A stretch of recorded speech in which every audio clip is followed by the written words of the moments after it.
When do we need to cite is an important question to ask. There are instances where you do have to put in a citation and there are exceptions. Let's start for the required citations.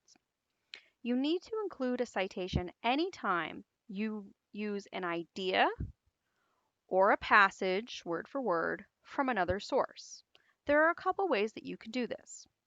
So when you quote, as in taking word for word from a source what it says, you need to put a citation in there along with quotation marks around the quote. That's usually the most obvious to people. The next two instances are a little bit different. A paraphrase takes an original sentence or passage from a work and puts it in your own words. So, for example, on this screen, we have the summer is hot as in Spain, the winter cold as in France or England. Maybe my paraphrase could be that John Smith, who wrote that passage, found the summers to be hot and the winters to be cold.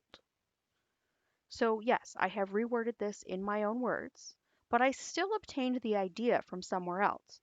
So I need to give John Smith credit for his observation, as I have by putting his name at the beginning of the sentence. And this is one of the things that people struggle with because they've often been told if they reword it enough, it's not plagiarism.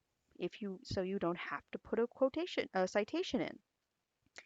That's wrong. It is still someone else's idea. It is still coming from somewhere else. You need to give credit to where it came from. Okay?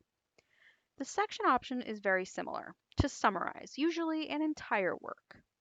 So, for example, this summary here is about John Smith's General History of Virginia, which is where the two passages from quoting and paraphrasing came from.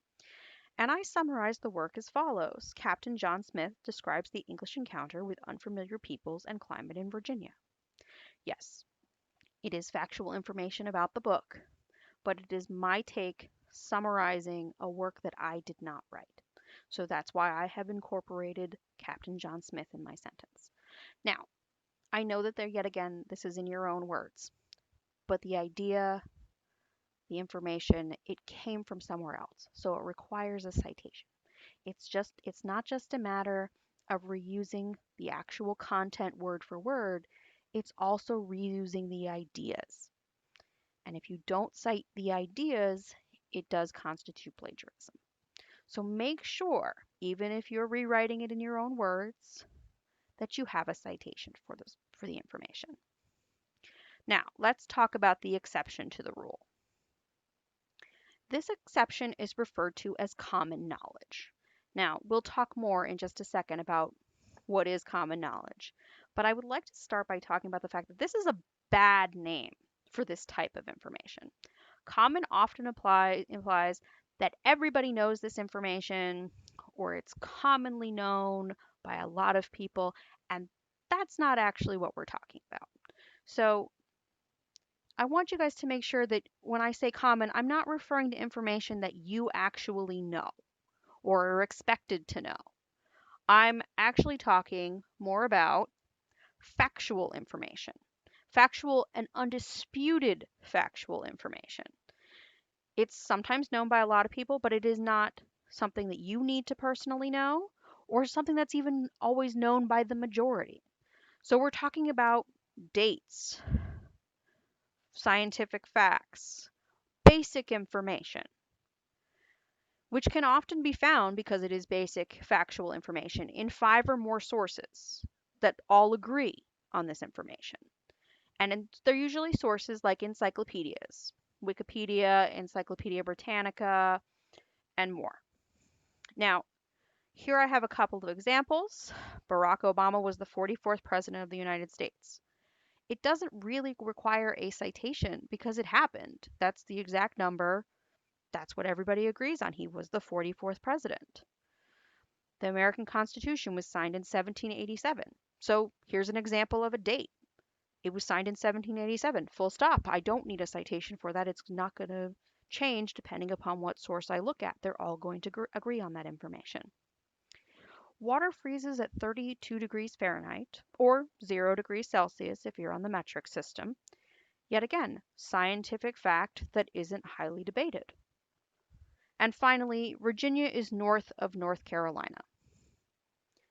factual information, factual geographical information. So, yeah, isn't an idea that someone has proposed or come up with. These are things that are exist in reality and nobody really argues about them. So when we say common, we actually mean factual information. Okay? So you're not required to put in a citation for when someone was born or when someone died or, some event that happened in their life, date-wise. You're not required to cite events in history in terms of, who was president when, what number they were, who was senator from New York or, Connecticut or New Jersey or California. That is factual information. Yes, you might have to look it up because you don't know it, but you don't need a citation for it. If you're not sure if something qualifies as a fact or common knowledge, you can always put in a citation. There's no harm in doing that. Your professor may or may not call you on it, but it's highly unlikely that they will take points off. And if you're ever not sure if something is common knowledge, you can always ask for help.